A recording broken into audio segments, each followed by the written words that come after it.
New Hope TV, your encounter with God. Today I want to talk about the fullness of salvation. ಇವತ್ತಿನ ದಿವಸ ರಕ್ಷಣೆಯ ಪರಿಪೂರ್ಣತೆ ಬಗ್ಗೆ ಮಾತಾಡ್ತೇನೆ.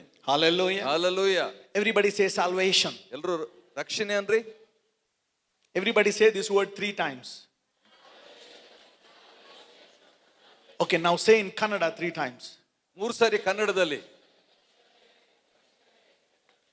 Okay. Now, Bible is a progressive revelation. ನೋಡ್ರಿ, Bible ಪ್ರಗತಿಯ ಪ್ರಕಟಣೆ. We learn truth slowly and we grow from glory to glory. ನಾವು ಸತ್ಯವನ್ನು ನಿಧಾನವಾಗಿ ಮಹಿಮೆಯಿಂದ ಮಹಿಮೆಗೆ. The Lord will teach us step by step. ಕರ್ತನು ಹೆಜ್ಜೆ ಹೆಜ್ಜೆ ನಡೆಸ್ತಾನೆ.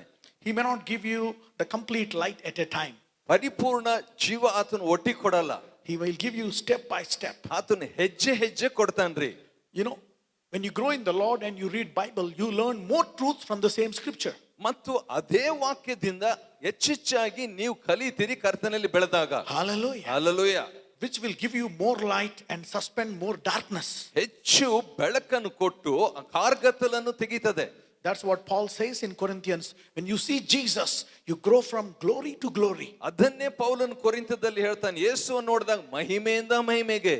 What we heard about salvation is, it says, you believe in Jesus and confess that Jesus is the Lord, believing in your heart and confessing with your mouth, and you are saved. ಬಾಯಿಂದ ನೀವು ಯೇಸುವನ್ನು ಅರಿಕೆ ಮಾಡಿ ಹೃದಯದಿಂದ ನಂಬಿದ್ರೆ ನಿಮಗೆ ರಕ್ಷಣೆ ಆಗುವುದಂತ ನಾವು ಕೇಳಿದ್ದೇವೆ. Bible also says that if you believe and you are baptized, you are saved. ಮತ್ತು ಬೈಬಲ್ ಹೇಳ್ತದೆ, ನಂಬಿರಿ, ದೀಕ್ಷಾ ಸ್ನಾನ ಹೊಂದಿರಿ, ರಕ್ಷಣೆ. When we ask somebody, are you saved? ಯಾರನ್ನಾದ್ರೂ ರಕ್ಷಣೆ ಹೊಂದಿದ್ದೀರಾ ಅಂತ ಕೇಳಿದ್ರೆ, we mean him that whether you accept or are you baptized. ನೀವು ಸ್ವೀಕಾರ ಮಾಡಿದ್ದೀರಾ ಅಥವಾ ದೀಕ್ಷಾ ಸ್ನಾನ ಮಾಡಿದ್ದೀರಾ ಅಂತ ಅರ್ಥ. Hallelujah. That's Hallelujah. what we mean about salvation. ನಾವು ರಕ್ಷಣೆ ಅಂತ ಅರ್ಥೈಸ್ತೇವೆ. But the same Paul who said when you confess Jesus you are saved, ಯಾವ ಪೌಲನು ಯೇಸುವನ್ನು ಅರಿಕೆ ಮಾಡಿದ್ರೆ ರಕ್ಷಣೆ ಅಂತ ಹೇಳಿದ್ನೋ, the same Paul says if you are baptized you are saved. ಅದೇ ಪೌಲನು ನೀನು ದೀಕ್ಷಾ ಸ್ನಾನ ಹೊಂದಿದ್ರೆ ರಕ್ಷಣೆ ಅಂದನೋ. Now he reveals more truth about salvation. ಈಗ ರಕ್ಷಣೆ ಬಗ್ಗೆ ಹೆಚ್ಚು ಸತ್ಯ ಬೋಧಿಸ್ತಾನೆ. Hebrews was his final chapter. ಇಬ್ರಿಯ ಅಂತಿಮವಾದಂತ ಅಧ್ಯಾಯದಲ್ಲಿ he has given some confusing statements in Corinthians regarding marriage. ಕೊರಿಂಥದ ವಿಷಯದಲ್ಲಿ ದಾಂಪತ್ಯದ ಬಗ್ಗೆ ಒಂದು ತೀರ್ಮಾನ ಹೇಳಿತಾನ್ರಿ. There are some statements which says it's better not to touch a woman. ಒಬ್ಬ ಸ್ತ್ರೀಯನ್ನು ಮುಟ್ಟದೇ ಇರುವುದು ಒಳ್ಳೆಯದು ಅಂತ ಹೇಳಿಕೆ. But the same Paul, he learned more truths in the coming days. ಆದರೆ ಮುಂದಿನ ದಿನಗಳಲ್ಲಿ ಅದೇ ಪೌಲನು ಹೆಚ್ಚು ಸತ್ಯ. Then he came to know that ಅದನ್ನು ತಿಳ್ಕೊಂಡಾಗ the relationship between man and woman is compared to Christ and his bride. ಸ್ತ್ರೀ ಮತ್ತು ಪುರುಷರಿಗೆ ಇರುವಂತ ಸಂಬಂಧ ಕ್ರಿಸ್ತನಿಗೆ ಸಭೆಗೆ ಹೋಲಿಸ್ತಾನೆ. Then he started learning the importance of marriage. ಮತ್ತು ದಾಂಪತ್ಯದ ಆ ಪ್ರಾಮುಖ್ಯತೆ ಕಲಿತಾನೆ. In the final days when he was writing Hebrews, ಆ ಇಬ್ರಿಯ ಕೊನೆ ದಿವಸಗಳಲ್ಲಿ ಬರೀತಿದ್ದಾಗ the same Paul, ಅದೇ ಪೌಲ, who said it is good for a man not to touch a woman, ಮನುಷ್ಯನಿಗೆ ಸ್ತ್ರೀಯನ್ನು ಮುಟ್ಟದಿರುವುದು ಒಳ್ಳೆಯದಂತ ಹೇಳಿದವನು he says ಹೇಳ್ತಾನೆ, marriage is honorable in all things. ಮದುವೆಯು ಎಲ್ಲದರಲ್ಲಿ ಗೌರವ. And he says among all things, ಇವೆಲ್ಲಕ್ಕಿಂತಲೂ ಮೇಲಾಗಿ marriage is honorable. ಮದುವೆ ಸನ್ಮಾನ್ಯ. If you put 2 things, whether to get married or not get married, ಎರಡು ಸಂಗತಿಗಳು, ಮದುವೆ ಆಗ್ಬೋದು ಆಗದೆ ಇರಬಹುದು, which one is more honorable? ಯಾವುದು ಬಹಳ ಗೌರವ? Getting married. ಮದುವೆ ಆಗೋದು. Hallelujah. Hallelujah. So that's why I say Bible is a progressive revelation. ಆದ ಕಾರಣ ಬೈಬಲ್ ಪ್ರಗತಿ ಪ್ರಕಟಣೆ. Hallelujah. Hallelujah. The Paul says when I was a child I spoke as a child and I behaved as a child. ನಾನು ಮಗುವಾಗಿದ್ದಾಗ ಶಿಶುವಿನಂತೆ ಮಾತಾಡದೆ ಶಿಶುವಿನಂತೆ ನಡ್ಕೊಂಡೆ. But when I was grown I speak like a man and I talk like man. ನಾನು ವೃದ್ಧನಾದಾಗ ಮನುಷ್ಯನಂತೆ ಮಾತಾಡ್ತೀನಿ, ಮನುಷ್ಯನಂತೆ ನಡ್ಕೊಳ್ತೀನಿ. Hallelujah. Hallelujah. So Paul is also writing his stages how he grew by learning and walking with God. ಮತ್ತು ದೇವರೊಂದಿಗೆ ನಡೆಯುವ ವಿಷಯದಲ್ಲಿ ಹಂತಗಳು ಇರುವಂತದ್ರ ಬಗ್ಗೆ ಪೌಲನು ಹೇಳ್ತಾನ್ರಿ. That's the reason why he could write most of the New Testament. ಅದಕ್ಕೆ ಹೆಚ್ಚಿನ ಅಂಶ ಹೊಸ ಒಡಂಬಡಿಕೆಯ ಪುಸ್ತಕಗಳು ಬರೆದಿದ್ದಾನೆ. Because God through the Holy Spirit taught him many things, so God made him write so many chapters. ದೇವರು ಪವಿತ್ರಾತ್ಮನ ಮೂಲಕವಾಗಿ ಅನೇಕ ವಿಷಯಗಳನ್ನು ಅವನಿಗೆ ಕಲಿಸಿಕೊಟ್ಟಿದ್ದರಿಂದ ಎಷ್ಟೊಂದು ಅಧ್ಯಾಯಗಳು ಬರೆದಿದ್ದಾನೆ. So let's see what Paul talks about salvation in this chapter. ಈ ಅಧ್ಯಾಯದಲ್ಲಿ ರಕ್ಷಣೆ ಬಗ್ಗೆ ಪೌಲನು ಏನು ಮಾತಾಡ್ತಾನೆ ನೋಡೋಣ. Now talk to your neighbor and say, get ready to learn something more and powerful about salvation. ರಕ್ಷಣೆ ಬಗ್ಗೆ ಹೆಚ್ಚಾಗಿ ನಾವು ಕಲಿತೀವಿ ಅಂತ ಅಕ್ಕಪಕ್ಕದವ್ರಿಗೆ ಹೇಳ್ರಿ. This is to, prepare you to receive and hold it. ನೀವು ಅದನ್ನು ಸ್ವೀಕಾರ ಮಾಡಿ ಹಿಡ್ಕೊಳ್ಳಿಕ್ಕೆ ಸಿದ್ಧತೆ. Hallelujah. Hallelujah. So let's turn to Hebrews chapter 2. ಇಬ್ರಿಯ 2ನೇ ಅಧ್ಯಾಯ. Let's read from verse 1. ಮೊದಲನೇ ವಚನದಿಂದ ಓದಿಕೊಳ್ಳೋಣ. Now I will read three verses so you can also know. ಮೂರು ವಾಕ್ಯಗಳನ್ನು ಓದ್ತೀನಿ, ನೀವು ಕೂಡ ತಿಳ್ಕೊಳ್ಬಹುದು. Therefore we ought to give the more earnest heed to the things which we have heard, lest at any time we should let them slip. For if the word spoken by angels was steadfast, and every transgression and disobedience received a just recompense of reward, how shall we escape if we neglect so great salvation, which at the first began to be spoken by the Lord, and was confirmed unto us by them that heard him? ಆದುದರಿಂದ ನಾವು ಕೇಳಿದ ಸಂಗತಿಗಳಿಗೆ ತಪ್ಪಿ ಹೋದೇವೆಂದು ಭಯಪಟ್ಟು ಅವುಗಳಿಗೆ ಹೆಚ್ಚಾಗಿ ಲಕ್ಷ್ಯ ಕೊಡುವವರಾಗಿರಬೇಕು. ಯಾಕಂದ್ರೆ ದೇವದೂತರ ಮೂಲಕ ಹೇಳಲ್ಪಟ್ಟ ವಾಕ್ಯವು ಸ್ಥಿರವಾಗಿದ್ದು ಅದನ್ನು ಮೀರಿ ಮಾಡಿದ ಪ್ರತಿಯೊಂದು ತಪ್ಪಿಗೂ ಅವಿಧೇಯತ್ವಕ್ಕೂ ನ್ಯಾಯವಾದ ಪ್ರತಿಫಲ ಉಂಟಾದ ಮೇಲೆ ಈ ಅತ್ಯಂತ ವಿಶೇಷ ರಕ್ಷಣೆಯನ್ನು ನಾವು ಅಲಕ್ಷ್ಯ ಮಾಡಿದರೆ ಅಪ್ಪಿಸಿಕೊಳ್ಳುವುದು ಹೇಗೆ? ಇದು ಕರ್ತನಿಂದ ಮೊದಲು ಹೇಳಲ್ಪಟ್ಟಿದ್ದು, ಆತನಿಂದ ಕೇಳಿದವರು ಇದನ್ನು ನಮಗೆ ಸ್ಥಿರಪಡಿಸಿದರು. Now Paul is telling that how can you escape if you neglect such a great salvation? ಈ ಮಹಾರಕ್ಷಣೆಯನ್ನು ನೀವು ಅಲಕ್ಷ್ಯ ಮಾಡಿದರೆ ತಪ್ಪಿಸಿಕೊಳ್ಳುವುದು ಹೇಗೆ ಅಂತ ಪೌಲನು ಹೇಳ್ತಾನೆ. Hallelujah. Hallelujah. Everybody say great salvation. Now, ಈಗ in verse 3 it says that which at the first began to be spoken by the Lord.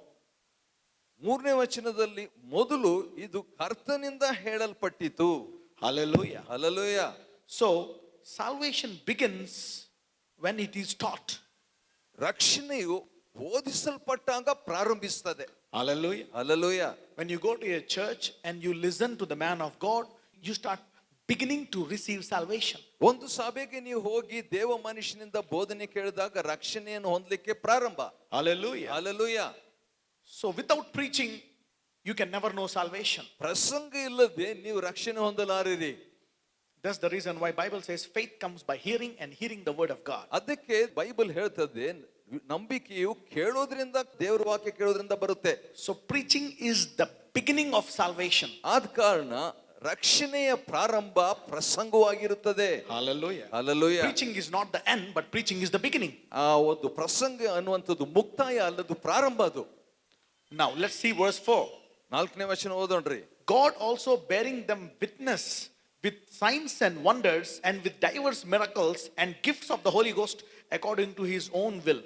ದೇವರು ಅವರ ಕೈಯಿಂದ ಸೂಚಕ ಕಾರ್ಯಗಳನ್ನು, ಅದ್ಭುತ ಕಾರ್ಯಗಳನ್ನು, ನಾನಾ ವಿಧವಾದ ಮಹತ್ ಕಾರ್ಯಗಳನ್ನು ನಡೆಸಿ ಪವಿತ್ರಾತ್ಮರುಗಳನ್ನು ತನ್ನ ಚಿತ್ತಾನುಸಾರವಾಗಿ ಅವರಿಗೆ ಅನುಗ್ರಹಿಸಿ ಅವರ ಮಾತಿಗೆ ಸಾಕ್ಷಿ ಕೊಟ್ನು. Now here he says that the signs and wonders or miracle are not salvation, but they are witnesses for this great salvation. ಈ ಒಂದು ಸೂಚಕ ಕಾರ್ಯಗಳು, ಅದ್ಭುತ ಕಾರ್ಯಗಳು ರಕ್ಷಣೆ ಅಲ್ಲ, ಆದರೆ ಈ ಮಹಾರಕ್ಷಣೆಗೆ ಇದು ಸಾಕ್ಷಿ. Hallelujah. Hallelujah. So God also bearing them witness with this miracle, signs and different sorts of miracles. ದೇವರು ಕೂಡ ಇವುಗಳಿಗೋಸ್ಕರವಾಗಿ ಅದ್ಭುತ ಸೂಚಕ ಕಾರ್ಯಗಳಿಗೆ ಮುಖಾಂತರವಾಗಿ ಸಾಕ್ಷಿ ಕೊಡ್ತಿದ್ನು. But they are not salvation. ಆದರೆ ಅವು ರಕ್ಷಣೆ ಅಲ್ಲ. Then what is salvation? ಹಾಗೆ ರಕ್ಷಣೆ ಏನು? Now Paul wants to reveal something more about salvation here. ರಕ್ಷಣೆ ಬಗ್ಗೆ ಪೌಲನು ಇನ್ನೂ ಹೆಚ್ಚು ಹೇಳ ಬಯಸ್ತಾನೆ.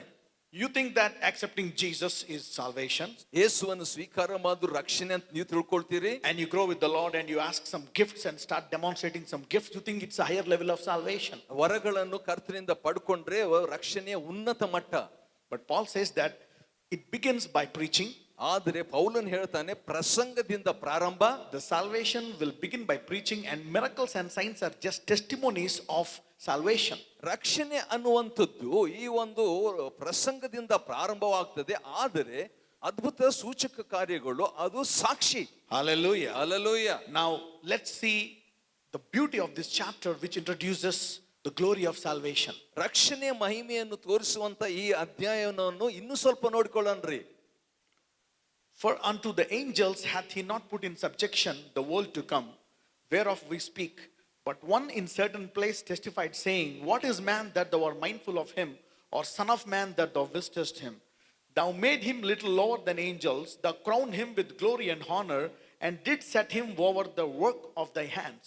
ಆತನು ದೇವದೂತರಿಗೆ ಅಧೀನ ಮಾಡಲಿಲ್ಲವಲ್ಲ, ಶಾಸ್ತ್ರದ ಒಂದು ಭಾಗದಲ್ಲಿ ಮನುಷ್ಯನು ಎಷ್ಟು ಮಾತ್ರದವನು ಅವನನ್ನು ನೀನು ಯಾಕೆ ನೆನೆಸಬೇಕು, ಮಾನವನು ಎಷ್ಟರವನು ಅವನಲ್ಲಿ ಯಾಕೆ ಲಕ್ಷ್ಯವಿಡಬೇಕು, ಅವನನ್ನು ದೇವದೂತರಿಗಿಂತ ಸ್ವಲ್ಪವೇ ಕಡಿಮೆಯಾಗಿ ಮಾಡಿದೆಯಲ್ಲ, ಪ್ರಭಾವವನ್ನು ಮಾನವನ್ನು ಅವನಿಗೆ ಕಿರೀಟವಾಗಿ ಇಟ್ಟಿ. Now God says that I didn't give this earth to any angels. ದೇವರು ಹೇಳ್ತಾನೆ, ನಾನು ಈ ಭೂಮಿಯನ್ನು ದೇವದೂತರಿಗೆ ಕೊಡ್ಲಿಲ್ಲ. The angels, neither the holy angels nor the evil angels cannot exercise their authority on this earth. ಪವಿತ್ರ ದೇವದೂತರು ಅಪವಿತ್ರವಾದ ದೇವದೂತರು ಅಧಿಕಾರ ಭೂಮಿ ಮೇಲೆ ನಡೆಸಲಾರರು. So neither the holy angels or evil angels cannot take authority on this earth. ಆ ಪವಿತ್ರ ದೇವದೂತರು ಆ ಕೆಟ್ಟ ದೇವದೂತರಾಗಲಿ ಅಧಿಕಾರವನ್ನು ಭೂಮಿ ಮೇಲೆ ಮಾಡ್ಲಿಕ್ಕಾಗಲ್ಲ. David in Psalms 8 he quotes this two verses here. ದಾವಿದನು ಕೀರ್ತನೆ 8ರಲ್ಲಿ 2 ವಾಕ್ಯಗಳನ್ನು ಇಲ್ಲಿ ಉಲ್ಲೇಖಿಸ್ತಾನೆ. Now it says, what is man that you are mindful of him? ಮನುಷ್ಯನು ಯಾರು, ಅವನು ಎಷ್ಟು ಮಾತ್ರದವನು ಅಂತಿದೆ. You have made him little lower than angels. ಅವನನ್ನು ದೇವದೂತರಿಗಿಂತ ಸ್ವಲ್ಪ ಕಡಿಮೆ ಮಾಡಿದಿ. Now when God formed earth and the garden of Eden, ನೋಡ್ರಿ, ಏದೇನ್ ತೋಟದಲ್ಲಿ ದೇವರು ಮಾಡಿದಾಗ we find Adam and Eve also and Lucifer there. Adam ಹವ್ವಂದರೊಂದಿಗೆ ಲೂಸಿಫರ್ನು ಇದ್ದದ್ದನ್ನು ನೋಡ್ತೇವೆ. So God made Adam and Eve little lower than Lucifer. ಆದುದರಿಂದ ದೇವರು ಆದಾಮ್ ಹವ್ವಂದರನ್ನು ಲೂಸಿಫರ್ಗಿಂತಲೂ ಕಡಿಮೆ ಮಾಡ್ದ. So it is obvious that Adam and Eve can easily be deceived by Lucifer. ಆದುದರಿಂದ ಆದಾಮ ಹವ್ವಂದರು ಲೂಸಿಫರ್ನಿಂದ ಸುಲಭವಾಗಿ ಮೋಸ ಹೋದರು. He is a fallen angel. ಬಿದ್ದ ದೇವದೂತ. But God made man little lower than that fallen angel who is wicked. ಯಾಕಂದ್ರೆ ದೇವರು ಆ ಬಿದ್ದು ಹೋದ ದೇವದೂತರಿಗಿಂತಲೂ ಮನುಷ್ಯನನ್ನು ಸ್ವಲ್ಪ ಕಡಿಮೆ ಮಾಡ್ದ. And then put both of them in Garden of Eden. ಮತ್ತು ಎಲ್ಲವನ್ನು ಅವನಿಗೆ ಒಪ್ಪಿಸಿಕೊಟ್ಟ. Who will win? ಯಾರು ಗೆಲ್ಲೋದು? God says, I have made him little lower than angel. ದೇವರು ಹೇಳ್ತಾನೆ, ಅವನನ್ನು ದೇವದೂತರಿಗಿಂತಲೂ ಸ್ವಲ್ಪ ಕಡಿಮೆ ಮಾಡಿದೆ. So the wicked angel has more power over Adam and Eve. ದುಷ್ಟ ದೇವದೂತರಿಗೆ ಆದಾಮ ಹವ್ವಂದರಿಗಿಂತಲೂ ಹೆಚ್ಚು ಶಕ್ತಿ. So he put them both in Garden of Eden. ಮತ್ತು ಏದೆನ್ ತೋಟದಲ್ಲಿ ಅವರನ್ನ ಇಟ್ಟ. So who will win? ಯಾರು ಗೆಲ್ತಾರೆ? God said, Adam, I give you authority. ದೇವರು ಹೇಳ್ತಾನೆ, ಆದಾಮೇ ನಾನು ನಿನಗೆ ಅಧಿಕಾರ ಕೊಡ್ತೀನಿ. But the devil has more power than Adam and Eve. ಆದಾಮ ಹವ್ವಂದರಿಗಿಂತಲೂ ಹೆಚ್ಚು ಶಕ್ತಿ ಸೈತಾನಿಗುಂಟು. So they got deceived. ವಂಚಿಸಲ್ಪಟ್ರು. Did you ever think that why did God made little lower than angel? ಯಾಕೆ ದೇವದೂತರಿಗಿಂತಲೂ ಕಡಿಮೆ ಮಾಡಿದ ಮನುಷ್ಯನ ಯೋಚನೆ ಮಾಡಿದ್ದೀರಾ? If he would have made us more than this angel, he would have never deceived us. ದೇವದೂತರಿಗಿಂತಲೂ ಹೆಚ್ಚಾಗಿ ಮಾಡಿದ್ರೆ ನಾವು ಮೋಸ ಹೋಗ್ತಿದ್ದಿಲ್ಲ. You know, Adam and Eve would have lived happily in Garden of Eden forever and ever and ever. ಆದಾಮ ಹವ್ವಂದರು ನಿತ್ಯವಾಗಿ ಸಂತೋಷವಾಗಿರ್ತಿದ್ರಲ್ಲ. Hallelujah. Hallelujah. But you know, why did God made little lower than this wicked angel, not greater than the wicked angel? ಯಾಕೆ ಆ ದುಷ್ಟ ದೇವದೂತರಿಗಿಂತಲೂ ಕಡಿಮೆಯಾಗಿ ಮನುಷ್ಯನ ದೇವರು ಮಾಡಿಬಿಟ್ಟಿದ್ದ? Did you ever think of it? You know, you should ask God, Lord, this is not justice. ದೇವರೇ, ಇದು ಸರಿಯಲ್ಲ, ನ್ಯಾಯ ಅಲ್ಲ ಅಂತ ಕೇಳಬೇಕು. The devil is stealing, killing and destroying. ಯಾಕಂದ್ರೆ ಸೈತಾನ ಮೋಸ ಮಾಡ್ತಾನೆ, ಕೊಲ್ತಾನೆ, ಕೊದೀತಾನೆ. It is giving you sickness. ರೋಗ ಕೊಡ್ತಾನೆ. It is giving you poverty. ಬಡತನ ಕೊಡ್ತಾನೆ. It is killing people in accidents. ಜನರನ್ನ ಅಪಘಾತದಲ್ಲಿ ಸಾಯಿಸ್ತಾನೆ. Tsunamis. ಸುನಾಮಿಗಳು. In many other ways. ಅನೇಕ ರೀತಿ. It is troubling you mentally. ಮಾನಸಿಕವಾಗಿ ತೊಂದರೆ. Many other troubles. ಅನೇಕ ಸಂಕಟ. The only reason is man was made little lower than this wicked angel. ಒಂದೇ ಕಾರಣ ಏನಂತ ಹೇಳಿದ್ರೆ ದುಷ್ಟವಾದಂತ ದೇವದೂತರಿಗಿಂತಲೂ ಮನುಷ್ಯನ ಸ್ವಲ್ಪ ಕಡಿಮೆಯಾಗಿ ಮಾಡಲ್ಪಟ್ಟ. So this earth is like a mini hell. ಆದ ಕಾರಣ ಈ ಒಂದು ಭೂಮಿ ಚಿಕ್ಕ ನರಕ. Because we are here. ಯಾಕಂದ್ರೆ ನಾವಿದ್ದೇವೆ. And our enemy has more power. ನಮ್ಮ ವೈರಿಗೆ ಹೆಚ್ಚು ಶಕ್ತಿ. So obviously you will suffer and you will have all kinds of troubles on this earth. ಖಂಡಿತವಾಗಿ ಸಾಕಷ್ಟು ಸಂಕಟಗಳು ಭೂಮಿಯಲ್ಲಿ ನಿಮ್ಗೆ ಇದ್ದೇ ಇರ್ತವೆ. So what's God's plan when he made us little lower than angels? ದೇವದೂತರಿಗಿಂತಲೂ ಕಡಿಮೆಯಾಗಿ ಮಾಡಿದಾಗ ದೇವರ ಯೋಜನೆ ಏನ್ರಿ? Let us see. ನೋಡೋಣ. He says in verse 7, thou made him a little lower than angels, thou crowned him with glory and honor. 7ನೇ ವಚನ, ಅವನನ್ನು ದೇವದೂತರಿಗಿಂತ ಸ್ವಲ್ಪವೇ ಕಡಿಮೆಯಾಗಿ ಮಾಡಿದೆಯಲ್ಲ, ಮಾನವನ್ನು ಪ್ರಭಾವವನ್ನು ಅವನಿಗೆ ಕಿರೀಟವಾಗಿಟ್ಟಿ. Hallelujah. Hallelujah. The problem is man started being proud of being a human. ತಾನು ಮಾನವನಾಗಿದ್ದೇನಂತ ಹೇಳ್ಬಿಟ್ಟು ಮನುಷ್ಯನು ಗರ್ವ ಪಟ್ಕೊಂಡು ಸಮಸ್ಯೆ. And man started growing as a human in this earth. ಆದ ಕಾರಣ ಮಾನವನಾಗಿ ಮನುಷ್ಯನು ಈ ಭೂಮಿಯಲ್ಲಿ ಬೆಳೆದನು. But the devil has more power than ಆದರೆ this human. ಸೈತಾನಿಗೆ ಮಾನವನಿಗಿಂತಲೂ ಹೆಚ್ಚು ಶಕ್ತಿ. But God said, I did not leave you like that powerless. ನಿನ್ನನ್ನು ಶಕ್ತಿ ಇಲ್ಲದೆ ಮಾಡ್ಲಿಲ್ಲ ಅಂತ ದೇವ್ರು ಹೇಳ್ದ. I have also crowned him with honor and glory. ಮಹಿಮೆ ಮಾನದಿಂದ ನಾನು ಕಿರೀಟ ಕೊಟ್ಟಿದ್ದೇನೆ. Now everybody write down, salvation ಎಲ್ಲರೂ ಬರ್ಕೊಳ್ರಿ, ರಕ್ಷಣೆ is equal to ಅದಕ್ಕೆ ಈಕ್ವಲ್ ಆಗಿ honor and glory. ಮಾನ ಮತ್ತು ಮಹಿಮೆ. Hallelujah. Hallelujah. Even though God made us little lower than angels, ದೇವದೂತರಿಗಿಂತಲೂ ದೇವರು ನಮ್ಮನ್ನು ಕಡಿಮೆಯಾಗಿ ಮಾಡಿದ್ರು, Father through Jesus has given us glory and honor. ತಂದೆ ಯೇಸುವಿನ ಮೂಲಕವಾಗಿ ಮಾನ ಮಹಿಮೆ ಕೊಟ್ಟಿದ್ದಾರೆ. That's what he says. And did set him over the works of thy hand. ಆದ ಕಾರಣ ಆ ಒಂದು ನಿನ್ನ ಕೈಗಳ ಕೆಳಗೆ ಅದನ್ನು ಕೊಟ್ಟಿದ್ದೇನೆ ಕ್ರಿಯೆ. Let's read carefully verse 8. 8ನೇ ವಚನ ಲಕ್ಷ್ಯ ಕೊಟ್ಟು ಹೋದನ್ರಿ. Thou hast put all things in subjection under his feet. ಎಲ್ಲವನ್ನು ಅವನ ಪಾದಗಳ ಕೆಳಗೆ ನೀನು ಹಾಕಿ ಅಧೀನ ಮಾಡಿದ್ದಿ. For in that he put all in subjection under him. He left nothing that is put under him. ಆತನು ಎಲ್ಲವನ್ನು ಎಂದು ಮನುಷ್ಯನಿಗೆ ಹೇಳಿದಾಗ ಅವನಿಗೆ ಒಂದನ್ನಾದ್ರೂ ಅಧೀನ ಮಾಡದೆ ಬಿಡ್ಲಿಲ್ಲ. Hallelujah. Hallelujah. Even though God made man little lower than angel, ಮನುಷ್ಯನನ್ನು ದೇವದೂತರಿಗಿಂತಲೂ ಸ್ವಲ್ಪ ಕಡಿಮೆ ಮಾಡಿದ್ರು. and he knows that the devil is wicked and it wants to steal, kill and destroy man. ಮತ್ತು ಆತನಿಗೆ ಗೊತ್ತಿತ್ತು ಸೈತಾನೋ ದುಷ್ಟನಾಗಿದ್ದಾನೆ, ಅವನು ಬಂದು ಕದಿಯುತ್ತಾನೆ, ಕೊಲ್ತಾನೆ. So God has a pre-planned solution for this problem. ಈ ಸಮಸ್ಯೆಗೆ ಮುಂದಾಗಿ ಪರಿಹಾರ. And he said, I will give you honor and glory through my son Jesus Christ. ನನ್ನ ಮಗನಾದ ಯೇಸುವಿನ ಮೂಲಕವಾಗಿ ಮಾನ ಮಹಿಮೆ ಕೊಡ್ತೀನಿ. And what does it mean by this honor and glory? ಈ ಮಾನ ಮಹಿಮೆ ಅಂದ್ರೆ ಅರ್ಥ ಏನು? That means to put everything under your feet. ಅಂದ್ರೆ ಎಲ್ಲವನ್ನು ನಿನ್ನ ಪಾದ ಕೆಳಗೆ ಇಡೋದು. That means everything in the earth, ಅಂದ್ರೆ ಭೂಮಿಯಲ್ಲಿ ಎಲ್ಲ, including the Lucifer and his angels, are supposed to be under our feet. ಲೂಸಿಫರ್ನು ಅವನ ದೂತರು ಕೂಡ ನಮ್ಮ ಪಾದ ಕೆಳಗೆ. Hallelujah. Hallelujah. The only way man can live a glorious life on this earth, ಮತ್ತು ಒಂದು ಮಹಿಮೆ ಮಾನವನ್ನು ಈ ಭೂಲೋಕದಲ್ಲಿ ಮನುಷ್ಯನು ಜೀವಿಸಲಿಕ್ಕೆ ಒಂದೇ ಮಾರ್ಗ, only by glory and honor they receive from Jesus, ಯೇಸುವಿನಿಂದ ಮಾನ ಮಹಿಮೆಯನ್ನು ಹೊಂದುವುದರಿಂದ, which brings everything under our feet. ಅಂದ್ರೆ ಅದರ ಅರ್ಥ ಎಲ್ಲವೂ ನಮ್ಮ ಪಾದ ಕೆಳಗೆ. Hallelujah. Hallelujah. This is called salvation. ಇದೇ ರಕ್ಷಣೆ. That's why Paul says, how can you escape if you neglect so great salvation? ಅದಕ್ಕೆ ಪೌಲನು ಹೇಳ್ತಾನೆ, ಇಂಥ ಮಹಾ ರಕ್ಷಣೆಯನ್ನು ಅಲಕ್ಷ್ಯ ಮಾಡಿದ್ರೆ ತಪ್ಪಿಸಿಕೊಳ್ಳುವುದು ಹೇಗೆ? Not just for forgiveness of sins, ಕೇವಲ ಪಾಪ ಕ್ಷಮಾಪಣೆ ಅಲ್ಲ, not just to suffer and go to heaven. ನೀವು ಬರೇ ಸಂಕಟಪಟ್ಟು ಪರಲೋಕ ಹೋಗೋದಲ್ಲ, You will not have anything under your feet in heaven. ನೀವು ಪರಲೋಕದ ಕೆಳಗೆ ನಿಮ್ಗೆ ಏನು ಪಾದ ಕೆಳಗೆ ನಿಮ್ಗೆ ಇರಲ್ಲ. ಅಲ್ಲಿ There is no enemy to trouble you in heaven. ಅಲ್ಲಿ ಪರಲೋಕದಲ್ಲಿ ಸಂಕಟ ಕೊಡೋದು ಏನಿಲ್ಲ. You have your enemy here greater than you. ವೈರಿ ಇಲ್ಲಿ ಇರ್ತೀನಿ, ನಿಂಗೆ ಅಲ್ಲಿಗಲ್ಲ. So you need honor and glory through Jesus to put this devil and everything under your feet. ಆದ ಕಾರಣ ಸೈತಾನು ಮತ್ತು ಎಲ್ಲವನ್ನು ಕೂಡ ನಿಮ್ಮ ಪಾದ ಕೆಳಗೆ ಮಾನ ಮರ್ಯಾದೆ ಮಹಿಮೆಯಿಂದ ಬರ್ತಕ್ಕಂಥದ್ದು. Hallelujah. Hallelujah. So when everything comes under your feet, ಎಲ್ಲ ನಿನ್ನ ಪಾದ ಕೆಳಗೆ ಬಂದಾಗ then you have received the fullness of salvation. ಆಗ ರಕ್ಷಣೆಯ ಪರಿಪೂರ್ಣತೆ ಹೊಂದಿಕೊಂಡಿ. Hallelujah. Hallelujah. The reason the church has been suffering for 2000 years, 2000 ವರ್ಷಗಳಿಂದ ಸಭೆಗೆ ಸಂಕಟ ಆಗ್ತಿದೆ. devil is putting sickness in the church people, ಸೈತಾನು ಜನರಲ್ಲಿ ರೋಗ ಹಾಕ್ತಿದ್ದಾನೆ, and killing the church people in accidents, ಮತ್ತು church ಜನರನ್ನು ಅಪಘಾತದಲ್ಲಿ ನಾಶ ಮಾಡ್ತಾನೆ, killing the church people in calamities, ಮತ್ತು ಸಂಕಟದಲ್ಲಿ ಚರ್ಚ್ ಜನರನ್ನು ನಾಶ ಮಾಡ್ತಾನೆ, giving financial problems to the church, ಮತ್ತು ಸಭೆಗೆ ಸಾಕಷ್ಟು ಸಮಸ್ಯೆ ಕೊಟ್ಟು, and the church has been just tolerating this, church ಅದನ್ನು ಸಹಿಸಿಕೊಳ್ತಾ ಇದೆ, thinking that this is part of salvation. ಇದು ರಕ್ಷಣೆ ಭಾಗ ಅನ್ಕೊಂಡು. No, ಇಲ್ಲ. no. Now God is not limiting salvation just for accepting Jesus or baptizing in his name. ಕೇವಲ ಯೇಸುವನ್ನು ಸ್ವೀಕಾರ ಮಾಡಿ ಆತನ ಹೆಸರಿನಲ್ಲಿ ದೀಕ್ಷಾ ಸ್ನಾನವುದು ಅಷ್ಟೇ ಸೀಮಿತವಲ್ಲ ರಕ್ಷಣೆ. So salvation is only complete when all things come under your feet. ಇವೆಲ್ಲವೂ ನಿಮ್ಮ ಪಾದ ಕೆಳಗೆ ಬಂದಾಗ ರಕ್ಷಣೆ ಪೂರ್ಣ. Hallelujah. Hallelujah. Let's see now. ಈಗ ಓದೋಣ.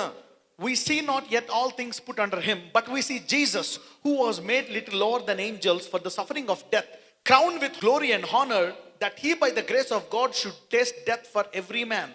ದೇವದೂತರಿಗಿಂತ ಸ್ವಲ್ಪ ಕಡಿಮೆಯಾಗಿ ಮಾಡಲ್ಪಟ್ಟ ಒಬ್ಬಾತನಂದ್ರೆ ಯೇಸು ಪ್ರಭಾವವನ್ನು ಮಾನವನ್ನು ಕಿರೀಟವಾಗಿ ಹೊಂದಿರುವುದನ್ನು ನಾವು ನೋಡ್ತೇವೆ. ಮೃತಪಟ್ಟದರಿಂದಲೇ ಮಾನ ಪ್ರಭಾವಗಳನ್ನು ಹೊಂದಿದನು ಆತನು ದೇವರ ಕೃಪೆಯಿಂದಲೇ ಎಲ್ಲರಿಗೋಸ್ಕರ ಮರಣವನ್ನು ಅನುಭವಿಸಬೇಕಾಯಿತು. Hallelujah. Hallelujah. What is not in your control will always trouble you. ನಿಮ್ಮ ನಿಯಂತ್ರಣದಲ್ಲಿಲ್ಲ, ಅದು ಕಿರುಕುಳ ಕೊಡ್ತದೆ. What is above you will always torment you. ಯಾವಾಗ ನಿಮ್ಮ ಮೇಲೆ ಯಾವ್ದು ಇರ್ತದೆ ನಿಮಗೆ ಸಂಕಟ ಕೊಡ್ತದೆ. Hallelujah. Hallelujah. If the devil is above you, it will keep on tormenting you all your life. ಸೈತಾನ್ ನಿಮ್ಮ ಮೇಲಿದ್ರೆ ಯಾವಾಗ್ಲೂ ಜೀವಮಾನವೆಲ್ಲ ನಿಮ್ಗೆ ಕಷ್ಟ ಕೊಡ್ತಾನೆ. So God did not send Jesus just to forgive sins and take you to heaven. ಕೇವಲ ಪಾಪ ಕ್ಷಮಾಪಣೆ ಹೊಂದ್ಬಿಟ್ಟು ಪರಲೋಕ ಒಯ್ಯಲ್ಪಡುವುದಕ್ಕೆ ದೇವರು ಯೇಸುವನ್ನು ಕಳಿಸಲಿಲ್ಲ, But to bring all things under the feet of the church. ಎಲ್ಲವನ್ನು ಸಭೆಯ ಪಾದ ಕೆಳಗೆ ತರಲಿಕ್ಕೆ. Hallelujah. Hallelujah. So this is not a new revelation, but this is the fullness of salvation. ಇದು ಹೊಸ ಪ್ರಕಟಣೆ ಅಲ್ಲ, ರಕ್ಷಣೆಯ ಪರಿಪೂರ್ಣತೆ.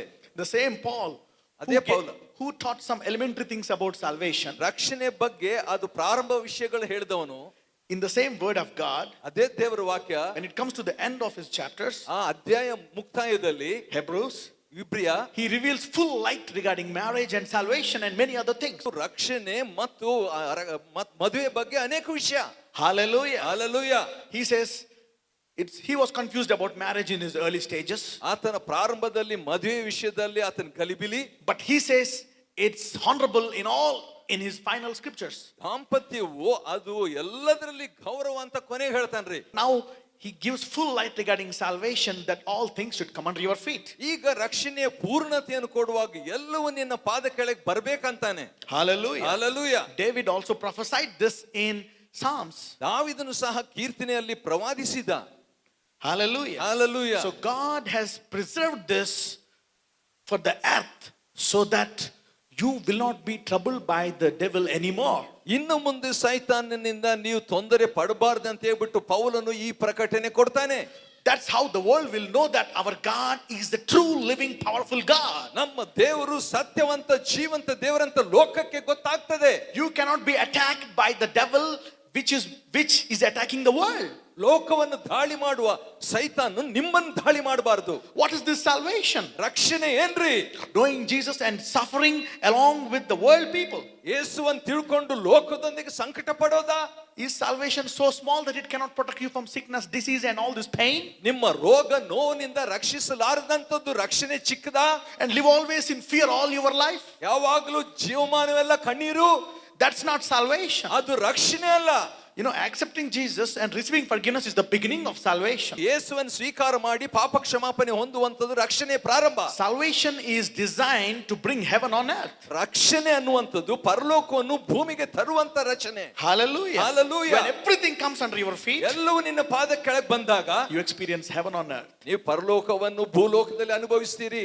Jesus came to give that full salvation. ಯೇಸು ಪೂರ್ಣ ರಕ್ಷಣೆ ಕೊಡ್ಲಿಕ್ಕೆ ಬಂದಾರಿ. Hallelujah. Hallelujah. So it is so powerful, my dear children. ಇದು ಬಹಳ ಶಕ್ತಿಯುತವಾದದ್ದು ಪ್ರಿಯರೇ. Initially we have learned some little truths regarding salvation and Jesus, like stars and moons. ರಕ್ಷಣೆ ಕುರಿತಾಗಿ ಯೇಸುವಿನ ಬಗ್ಗೆ ನಕ್ಷತ್ರಗಳಂತೆ ಚಂದ್ರನಂತೆ ಸ್ವಲ್ಪ ಕಲಿತೇವೆ. So we also became part of darkness. ನಾವು ಕೂಡ ಕತ್ತಲಿಗೆ ಭಾಗಿ. But in the coming days, ಬರೋ ದಿನ God is giving more truths, ದೇವರು ಹೆಚ್ಚು ಸತ್ಯ ಕೊಡ್ತಾನೆ, more lights. ಹೆಚ್ಚು ಬೆಳಕು. Then you people like star and moon are going to shine like sun. ನೀವು ನಕ್ಷತ್ರಗಳಿರುವಂತವರು ಸೂರ್ಯನಂತೆ ಹೊಳಿತೀರಿ. Hallelujah. Hallelujah. So people will see God as a powerful God. ಮತ್ತು ಜನರು ಶಕ್ತಿಯುಳ್ಳ ದೇವರಂತ. Hallelujah. Hallelujah. So God is revealing more light from the same scriptures. ಆದ ಕಾರಣ ಅದೇ ವಾಕ್ಯದಿಂದ ಹೆಚ್ಚು ಪ್ರಕಾಶ ಕೊಡ್ತಾನೆ. So people will see you as the son of the most high God. ಮತ್ತು ಜೀವಂತ ದೇವರ ಉನ್ನತ ದೇವರ ಮಗ. Hallelujah. Hallelujah. Jesus gave us the same honor and glory that God has given him when he was on this earth. ಈ ಭೂಲೋಕದಲ್ಲಿ ಯೇಸುವಿಗೆ ದೇವರು ಏನನ್ನು ಕೊಟ್ಟನೋ ಅದನ್ನೇ ನಮಗೆ ಗೌರವ ಕೊಟ್ಟಿದ್ದಾನೆ. He did not give him good spirit, big spirit and give us an inferior spirit. ಆತನಿಗೆ ದೊಡ್ಡ ಆತ್ಮ ಒಳ್ಳೆ ಆತ್ಮ ಕೊಟ್ಬಿಟ್ಟು ಚಿಕ್ಕ ಆತ್ಮ ನಮಗೆ ಕೊಟ್ಟಿಲ್ರಿ. Jesus had the same Holy Spirit which gave him glory and honor, which put the devil and everything on this earth under his feet when he was on this earth. ಸೈತಾನನ್ನು ಎಲ್ಲವನ್ನು ತನ್ನ ಪಾದ ಕೆಳಗೆ ಬರುವಂತೆ ಆತನು ಮಾನವನ್ನು ಮತ್ತು ಮಹಿಮೆಯನ್ನು ಹೊಂದಿದಂತದ್ದು ಅದನ್ನು ನಮಗೂ ಕೊಟ್ಟಿದ್ದಾನೆ. He gave the same Holy Spirit. ಅದೇ ಪವಿತ್ರಾತ್ಮನನ್ನು He want to give us the same glory and honor that Jesus enjoyed while he was on this earth. ಭೂಮಿಯಲ್ಲಿ ಯೇಸು ಅನುಭವಿಸಿದ ಅದನ್ನೇ ಯೇಸು ದೇವರು ನಿಮಗೂ ಕೊಡ್ತಾನೆ. Wow, this is salvation. ಇದು ರಕ್ಷಣೆ.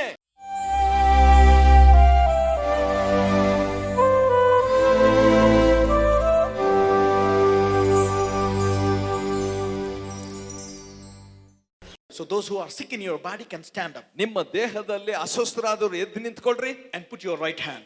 ನಿಮ್ಮ ಬಲಗೈ ಇಟ್ಕೊಳ್ರಿ. Put your right hand where you are sick. Father, in the name of Jesus, ತಂದೆ ಯೇಸು ನಾಮದಲ್ಲಿ I release healing to everyone. ಸ್ವಸ್ಥತೆ ಎಲ್ಲರಿಗೂ ಮಾಡ್ತೇನೆ. I declare healing to everyone here ಪ್ರತಿಯೊಬ್ಬರಿಗೂ ಸ್ವಸ್ಥತೆ by the power of the Holy Ghost. ಪವಿತ್ರಾತ್ಮ ಶಕ್ತಿಯಿಂದ In Jesus' mighty name, ಯೇಸು ಬಲ I ನಾಮದಲ್ಲಿ command AIDS to come out, ಪ್ರಾರ್ಥನೆ ಏಡ್ಸ್ ಹೊರಗೆ ಬರಲಿ. cancer to be healed, cancer ವಾಸಿ ಆಗಲಿ. heart problems, ಹೃದಯ ಸಮಸ್ಯೆ, kidney problems, ಕಿಡ್ನಿ ಸಮಸ್ಯೆ, lung problems, ದ್ವಾಸಕೋಶ, liver problems, liver ಸಮಸ್ಯೆ, stomach problems, ಹೊಟ್ಟೆ ಸಮಸ್ಯೆ, skin problems, ಚರ್ಮ from ಸಮಸ್ಯೆ, head to toe, ತಲೆಯಿಂದ ಅಂಗಾಲು, bone problems, ಎಲ್ಲ ಸಮಸ್ಯೆ, arthritis. Arthritis, Lord, heal them. ಅವ್ರನ್ನು ವಾಸಿ ಮಾಡು. Blood problems, ರಕ್ತ ಸಮಸ್ಯೆ, bless them financially, ಕರ್ತನೆ ಹಣ ಸಮಸ್ಯೆ, clear their debts, ಸಾಲ ಮುಗಿಸು. every pain out of the body. ಪ್ರತಿ ನೋವು ದೇಹದಿಂದ ಹೊರಗೆ In Jesus' mighty name, ಯೇಸು ಬಲ ನಾಮದಲ್ಲಿ I speak healing to every body. ಪ್ರತಿ ದೇಹಕ್ಕೆ ಸ್ವಸ್ಥತೆ, I speak energy to every body. ಕರ್ತನೆ ಶಕ್ತಿ ಮಾತಾಡ್ತೇನೆ. In Jesus' mighty name. ಯೇಸು ಬಲ